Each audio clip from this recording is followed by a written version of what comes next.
আজকে শুনবেন প্রণয়ের অমল কাব্যের সপ্তম পর্ব। তারেক নেওয়াজ ছেলের পানে কিছুক্ষণ তাকিয়ে রইল। পেছনে বাঁধা হাত শিথিল করে দুপা এগিয়ে এসে বললেন, ইরফান, ভিতরে এসো, তোমার সাথে আমার কথা আছে, ইম্পর্টেন্ট টপিক। ইরফানের দৃষ্টি শুদ্ধর দিকে। শুদ্ধ ঢোক গিলল, মেঝে থেকে ধীরে ধীরে উঠে দাঁড়ালো, দুই হাতের গোটানো শার্ট কবজি পর্যন্ত নামিয়ে নিল। ইরফানের দিকে চেয়ে ডান হাতে মাথার চুলগুলো এলোমেলো করল।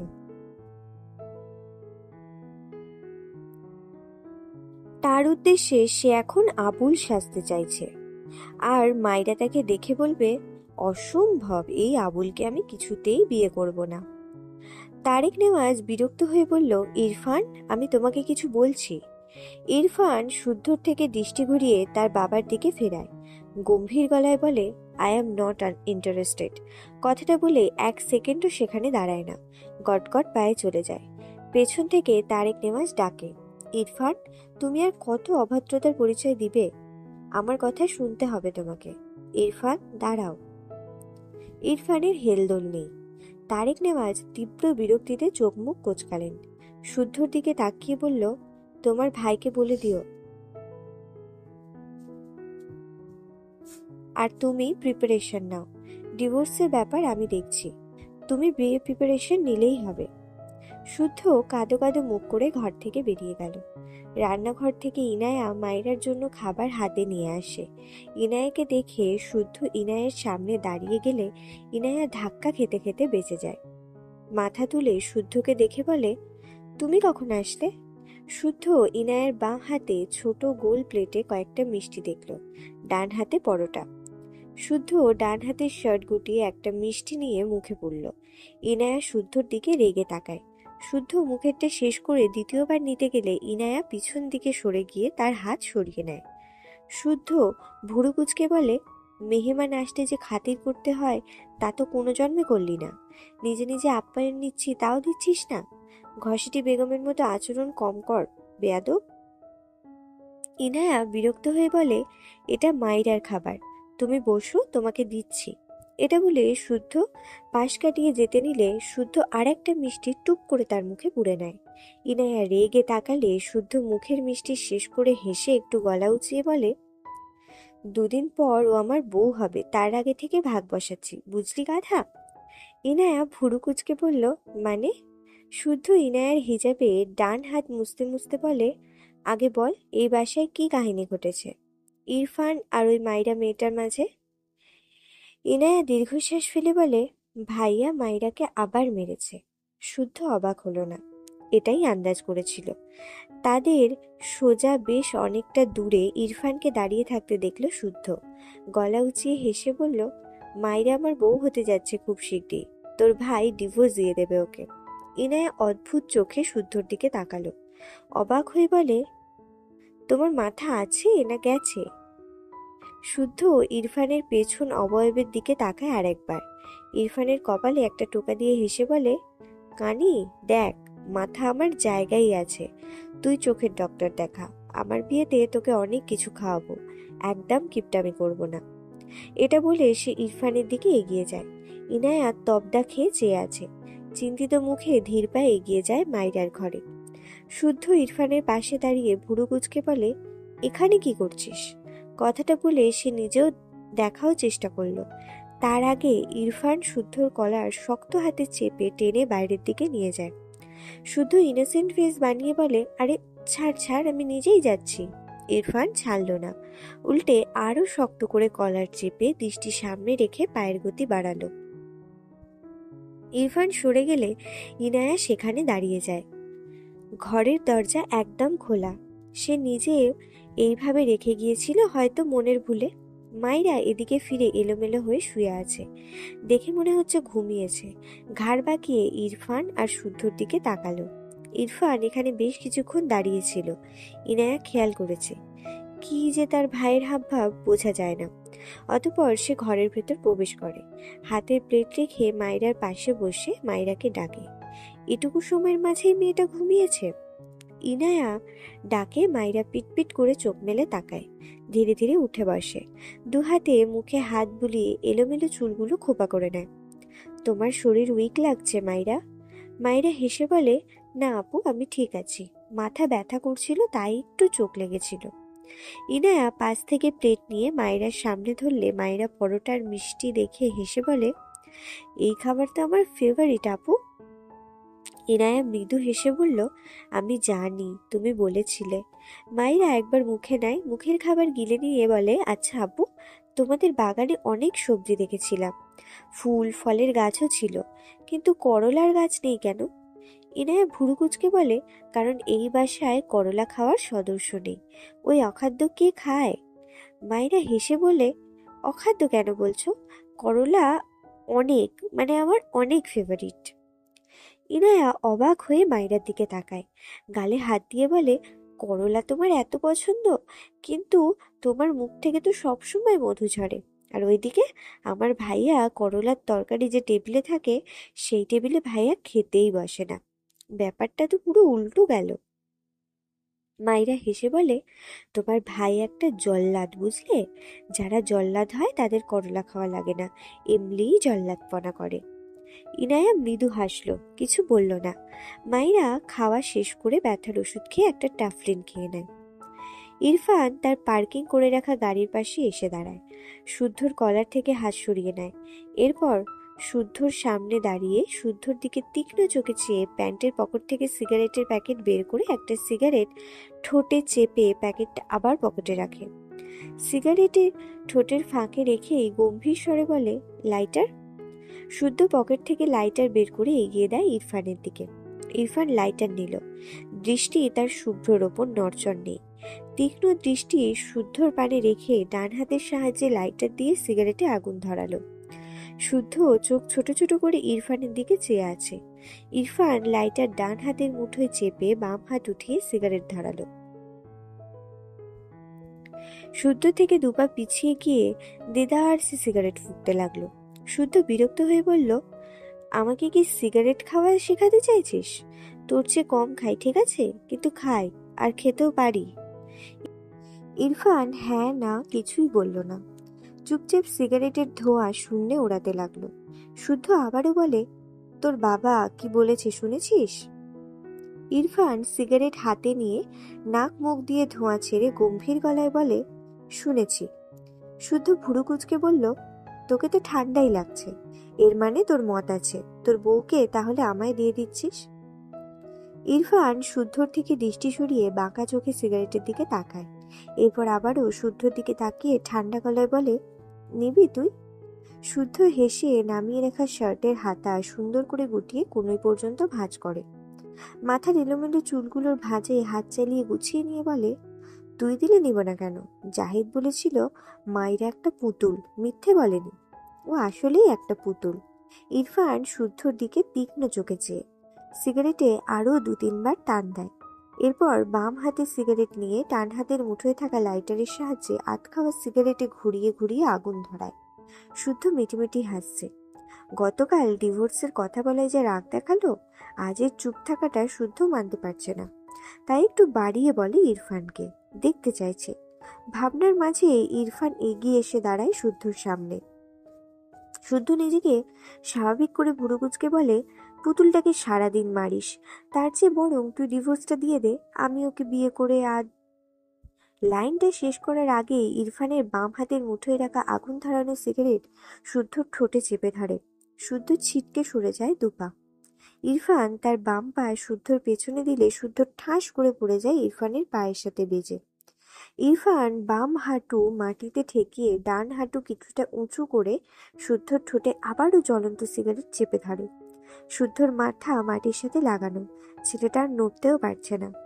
ইরফান রক্ত লাল চোখে শুদ্ধর দিকে চেয়ে সর্বশক্তি দিয়ে ইরফানের দুঠোঁটের ওপর জ্বলন্ত সিগারেট চেপে ধরে। শুদ্ধ কেমন দাপিয়ে ওঠে, মনে হচ্ছে তার ঠোঁটে কেউ রান্না বসিয়েছে। হাত দিয়ে ইরফানকে ধাক্কাও দিল খানিক, ছেলেটাকে এক চুল সরাতে পারল না। মিনিট 2 পরে ইরফান হাত সরিয়ে নেয়। শুদ্ধ স্বস্তির নিঃশ্বাস ফেলে চোখ বুজে নেয়, পোড়া ঠোঁট জোড়ায় হাত বোলায়। ইরফান দাঁড়িয়ে যায়, 2 হাত প্যান্টের পকেটে রেখে পা ফাঁক করে দাঁড়ায়, খুবই সামান্য ঠোঁট বাঁকিয়ে হাসে। কয়েক মিলিসেকেন্ডের মাঝে তা মিলিয়ে চোখ মুখ শক্ত করে রাগান্বিত কণ্ঠে বলে, fortunately you are my cousin, otherwise you will be finished. কথাটা বলে ইরফান কয়েকবার ডান দিকে গিয়ে তার গাড়িতে উঠে বসে। শুদ্ধর ইচ্ছে করলো এর ভাই নামক শত্রুকে পচা পানিতে ডোবাতে। তার মন মানুষ থাকতে এসে ওই মেয়েকে বিয়ে করবে কোন দুঃখে। চাইলো এর ভাব বুঝতে, কিন্তু হয়ে গেল সাক্ষাৎ ভিলেন। একটুর পর ধীরে ধীরে উঠে বসলো। তারেক নেওয়াজ তখন বাইরে বেরিয়েছে। শুদ্ধকে গাড়ির পার্কিং লটে এভাবে বসে থাকতে দেখে এগিয়ে এসে বলল, তুমি এখানে বসে কি করছো? আর শুধু মাটিতে বসছো কেন? ঘরে যাও। শুদ্ধ মাথা নিচু করে দাঁত কিরমির করলো। এই দুটো বাপ বেটা তাকে কি যে পেয়েছে। বসা থেকে উঠে দাঁড়িয়ে গা ঝেড়ে বলল, আসছি মামা, ভার্সিটির লেট হয়ে যাবে নয়তো। এটা বলে ইরফানের গাড়ির দিকে তাকায়। ইরফান গাড়ি স্টার্ট দেয়নি এখনো, তার জন্যই দেয়নি হয়তো। শুধু দুটো পায়ে ইরফানের পাশের সিটে বসে। তার গাড়িতে আর বসলো না, ড্রাইভ করার ইচ্ছে নেই, ঠোঁট দুটো জ্বলছে। শুদ্ধ বসার সাথে সাথে ইরফান গাড়ি স্টার্ট দেয়। শুদ্ধ চোখ বুজে বলে, আমি তোর ডিভোর্স করাতাম না। ইরফান নির্লিপ্ত ভঙ্গিতে স্টিয়ারিং ঘোরাতে ঘোরাতে গম্ভীর স্বরে বলে, জানি। শুদ্ধ রেগে বলল, তো আমাকে ভিলেন ভাবার কি প্রয়োজন ছিল? যে প্রয়োজনে তোর অন্যের বউকে বিয়ে করার সাজ জেগেছিল। শুদ্ধ ফোঁস করে শ্বাস ফেলে বলে, মেয়েটাকে নিজের ঘরে নিয়ে যা একবার, আর আমায় উদ্ধার কর তোদের বাপ ছেলের মাঝ থেকে। ইরফান স্টিয়ারিং ঘুরিয়ে শক্ত কণ্ঠে বলে, I don't like that girl. শুদ্ধ অদ্ভুতভাবে তাকালো ইরফানের দিকে। ঠোঁটের উপর বাম হাতের দু আঙুল রাখলো। ভাবছে তারই অবস্থা করলো কেন, হিসাব তো মিলছে না। রেগে বলল, মশকরা করছিস আমার সাথে? আমার বউয়ের প্রাথমিক সম্পদ পুড়িয়ে বলছিস তুই মাসুম? ইরফান কিছু বলল না, গম্ভীর মুখে সামনের দৃষ্টি রেখে গাড়ি এগিয়ে নিয়ে যায়। কপালে অসংখ্য বিরক্তিকর ভাঁজ। শুদ্ধ বিরক্তি নিয়ে ইরফানের দিকে তাকিয়ে থাকে। ভার্সিটির প্রাঙ্গণে পৌঁছে ইরফান গাড়ি পার্কিং লটে সাইড করে গাড়ি থেকে নেমে দাঁড়ায়। চোখ বুজে বার কয়েক শ্বাস ফেলে এগোয় অফিস রুমের দিকে।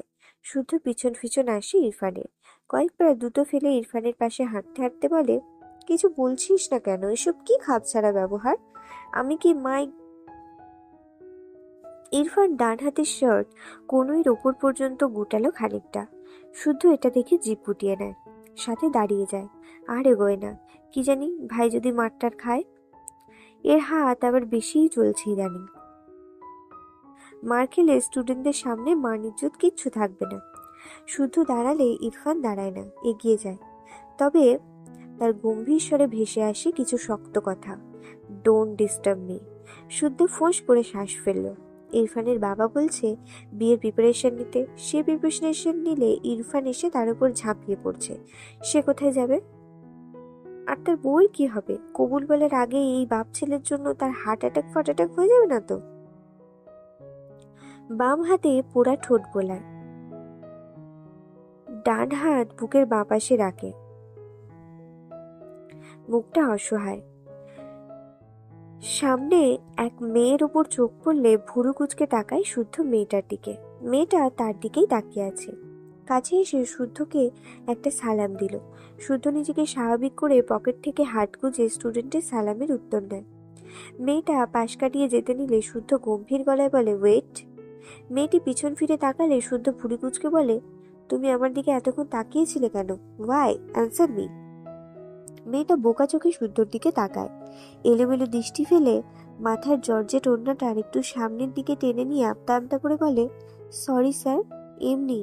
শুদ্ধ রেগে বলে, অন্যের বউয়ের হকের দিকে নজর দিলে কানের করে একটা থাপড় দিয়ে সিধে করবো। বেয়াদব, পড়াশোনা করে টিচারদের সম্মান করতে জানে না, ভুলভাল ইঙ্গিত দেয়।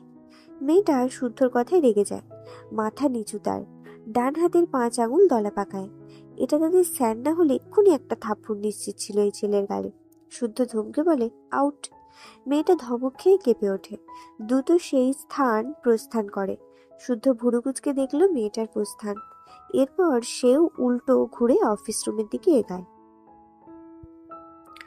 মাইরা বসে বই পড়ছিল।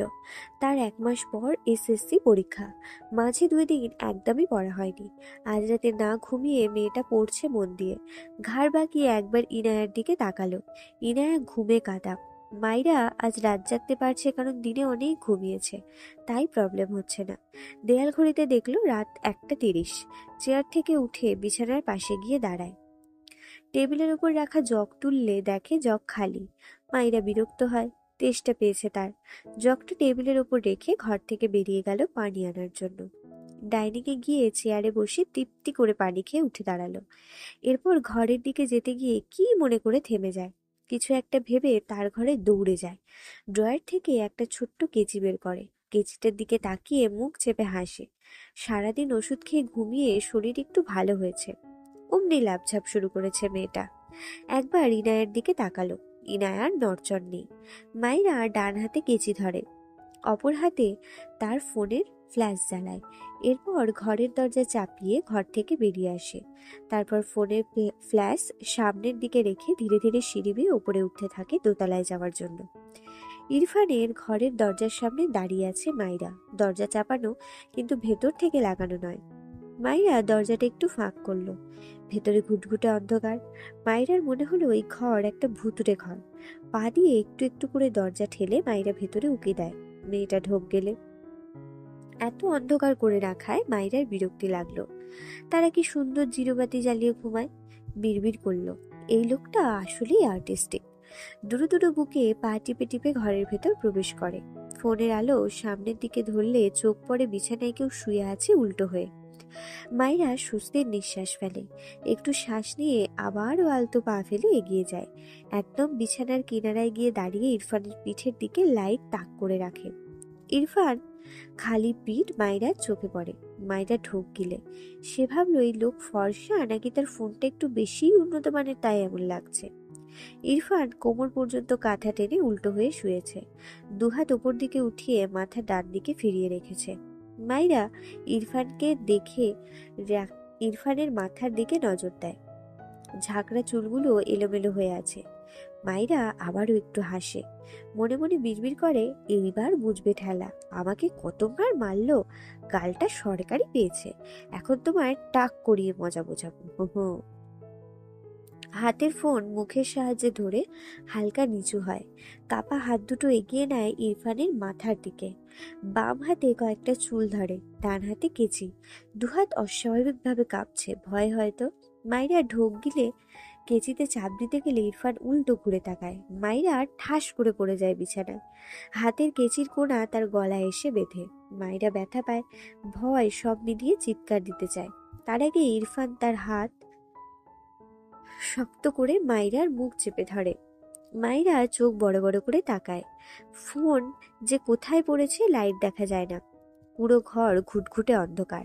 মাইরার পুরো শরীর কাঁপছে, নড়তেও পারছে না। মনে হচ্ছে তার উপর 100 কেজির বালির বস্তা রেখেছে, আর তাকে বোবা বানিয়ে দেওয়া হয়েছে মুখ চেপে। মাইরা ঘরে পা রাখার পরপর ইরফান বুঝেছিল ঘরে কেউ এসেছে। সে তো ঘুমায়নি, কিছুক্ষণ আগে শুয়েছে। যা একটু চোখ লেগে এসেছিল মাইরার আগমনে, তাও হাওয়া হয়ে গিয়েছে। তাদের বাড়িতে যে চোর আসবে না তা সবার জানা। এই বাঁদর ছাড়া আর কেউ এভাবে আসবে না ইরফান তাও হয়তো বুঝেছিল, তাই চুপচাপ শুয়েছিল এ কি করে দেখার জন্য। ইরফান তার বাম দিকে হাত বাড়িয়ে বেড সাইড ল্যাম্প জ্বালায়। ঘর জুড়ে স্বল্প আলো ছড়িয়ে পড়ে। মাইরা চোখের পাতা পিটপিট করে তাকায়। তার উপর ইরফানকে দেখে ঢোক গেলে। হাত নাড়াতে চায়, তবে পারে না। মাইরার ভয়ঙ্কর কান্না পাচ্ছে। ইরফান শক্ত কণ্ঠে বলে, এখানে কেন এসেছ? মাইরা ঢোক গিলে একটু নড়ার চেষ্টা করলো, পারল না। অসহায় চোখে ইরফানের দিকে তাকায়। আবছা আলোয় ইরফানের শক্ত মুখটা দেখে মাইরার আত্মার পানি শুকিয়ে যায়। মনে মনে বলছে, একবারেই জল্লাদের হাত থেকে বাঁচিয়ে দাও। এর চুল মাটিতে ঠেকে কেশবতী হয়ে গেলেও আর আসবো না। ইরফান আবারও শক্ত কণ্ঠে বলে, স্টুপিড, কেন এসেছো এখানে? ভাই। মাইরা কেঁপে ওঠে, চোখ দুটো বুজে নেয়। আজ আর কেউ বাঁচাতে পারবে না। ইরফান মাইরার মুখ থেকে হাত সরিয়ে নিলে মাইরা দ্রুত চোখ খুলে উঠতে নেয়, কিন্তু সে তো মুখ ছাড়া পেয়েছে। ইরফান তার উপর থেকে এক চুল সরেনি। মাইরা জিভ দিয়ে ঠোঁট ভিজিয়ে কাপা কণ্ঠে বলে, বিশ্বাস করুন, আমি আপনাকে মানুষ বানিয়েই চলে যেতাম। ছেড়ে দিন প্লিজ। ইরফান রাগান্বিত স্বরে বলে, হোয়াট? মাইরা কেঁপে ওঠে। ইস, ভুল জায়গায় সত্য কথা বলে ফেলেছে। মাইরা কাঁদো কাঁদো মুখ করে বলে, সরি সরি, আমি বলতে চাইছিলাম আমার খিদে পেয়েছে, ছেড়ে দিন দয়া করে। ইরফান ভুরু কুঁচকে তাকায় মাইরার মুখের দিকে, গম্ভীর গলায় বলে, আমি খাবার নিয়ে বসেছিলাম, ইডিয়েট। মাইরা এদিক ওদিক চোখ ঘুরিয়ে চট করে বলে, আসলে আমি রান্নাঘর ভেবে এই ঘরে ঢুকে পড়েছি, আর এমন ভুল হবে না, সরুন দয়া করে। ইরফান ফুঁস করে শ্বাস ফেলে, তীক্ষ্ণ চোখে মাইরার মুখের দিকে চেয়ে থাকে কিছুক্ষণ। মাইরা চোখ বুজে দোয়া পড়ছে, বাঘের থাবায় বন্দি সে। দোয়া ছাড়া আর কিচ্ছু মাথায় আসছে না। ইরফান মাইরাকে ছেড়ে উঠে বসলে মাইরা দ্রুত শোয়া থেকে উঠে পড়ে, গলায় কাছে কেচি ঠাস করে পড়ে ইরফানের হাতের ওপর। মাইরা সেসব দেখল না, তার ফোনের খোঁজও করল না, সব ভুলে সে শুধু এ ঘর থেকে বেরোতে চায়। মেয়েটা বিছানা থেকে নেমে দৌড় দেওয়ার জন্য এক পা বাড়ালে ইরফান মাইরার হাত টেনে ধাক্কা দিলে মাইরা পেছন থেকে এসে ঠাস করে ইরফানের বুকে ধাক্কা খায়। ইরফান বাম হাতে মাইরার পেট পেঁচিয়ে ধরে, মাইরা ভয়ে কাঁপছে। সে কি এই ভাগের থেকে ছাড়া পাবে না? সবাই তো ঘুমায়, বাঁচাবে কে তাকে? ইরফান শক্ত কণ্ঠে বলে, আমাকে টাক করাতে এসেছিলে, শাস্তি না নিয়েই যাবে? মাইরা চোখ বড় বড় করে তাকায়, তার পেটে থাকা ইরফানের হাত দু হাতে ঠেলে সরাতে চায়, পারে না, তবে হালও ছাড়ে না।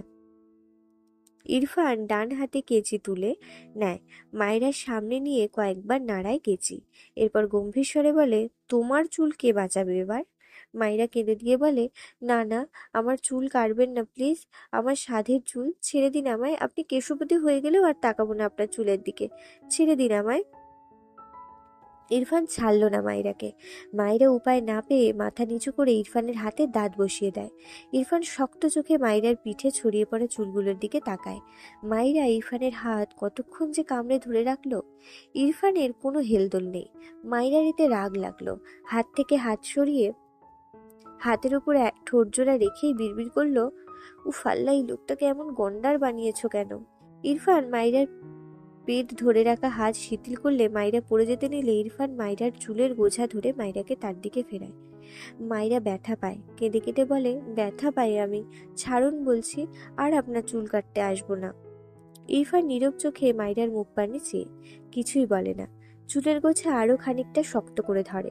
মাইরার মাথা হেলে গিয়ে ইরফানের বুকে ঠেকে। ইরফান শক্ত গলায় দাঁতে দাঁত চেপে বলে, স্টুপিড গার্ল, আউট। কথাটা বলে মাইরার চুল থেকে হাত সরিয়ে নেয়, হাতের কেচি ছুঁড়ে মারে। মাইরা ছাড়া পেয়েই দ্রুত ইরফান থেকে সরে দাঁড়ায়, এক সেকেন্ডও সময় নষ্ট না করে দৌড় লাগায় ঘর থেকে বেরানোর জন্য। যাওয়ার সময় হাত থেকে একটা ফুলদানি ঠাস করে পড়ে যায়। মাইরা ভয়ে চেঁচিয়ে ওঠে, পেছন ফিরে তাকায় না, দ্রুত দরজার কাছে চলে যায়। দরজায় হাত রেখে একবার পিছন ফিরে রেগে বলে, এই যে শুনুন, আমি সুযোগ পেলে ঠিকই আপনাকে মানুষ বানিয়ে ছাড়বো, এমন জঙ্গলি মানুষকে দেখলে যে কেউ ভয় পাবে। কথাটা বলেই দৌড় লাগায় আবার, ছাড়া পেয়ে সব বলা কথা ভুলে গিয়েছে। ইরফান দাঁতে দাঁত চেপে মাইরার প্রস্থান দেখলো, বিড়বিড় করলো, স্টুপিড বাদর। মাইরা ঘর থেকে বেরিয়ে সামনে তার শ্বশুরকে দেখে থতমত খেয়ে যায়। তারেক নেওয়াজের ঘুম ভেঙে যাওয়ায় তিনি পানি নিতে ঘর থেকে বেরিয়েছিলেন, উপরে শব্দ পেয়ে দ্রুত উপরে উঠে আসে। ইরফানের ঘর থেকে এত রাতে মাইরাকে বের হতে দেখে তিনি হতভম্ব হয়ে চেয়ে আছেন। যদিও এরা নামে স্বামী স্ত্রী, কাজে তো নয়। তাছাড়া মাইরার চোখে পানি, দেখেই বোঝা যাচ্ছে মেয়েটা কেঁদেছে। মাইরা দুহাতে চোখ মুছে আমতা আমতা করে বলে, ঘুম পেয়েছে বাবা, যাই। আচ্ছা। কথাটা বলে দৌড়ে সিঁড়ি বেয়ে নামতে থাকে। ওদিকে ইরফান বিরক্ত হয়ে বিছানা থেকে নেমে দাঁড়ায়, এই বাঁদরের জন্য আর দরজা খুলেও রাখা যাবে না। এগিয়ে এসে দরজা লাগানোর জন্য বাম হাত বাড়িয়ে দরজায় হাত রাখে, কিন্তু সামনে চোখ পড়লে থেমে যায়। দরজার সামনে তার বাবা দাঁড়িয়ে আছে। ইরফান বাবাকে দেখে অবাক হয়। তারেক নেওয়াজ অদ্ভুতভাবে তাকিয়ে আছে ইরফানের দিকে। চোখ ঘুরিয়ে ইরফানের হাতে চোখ পড়লে আরো অবাক হয়। ইরফানের বাম হাত এগিয়ে দিয়েছে দরজা লাগানোর জন্য। মাইয়া বাম হাতেই কামড় দিয়েছে একটু আগে। ফর্সা হাত হওয়ায় কামড়ের লাল দাগটা তারেক নেওয়াজের চোখে এড়ালো না। তিনি অবাক হয়ে ইরফানের দিকে চোখ তুলে তাকায়। ইরফানও বাবার দৃষ্টির মানে বুঝতে না পেরে ভুরু কুঁচকে তাকিয়ে আছে তার বাবার দিকে।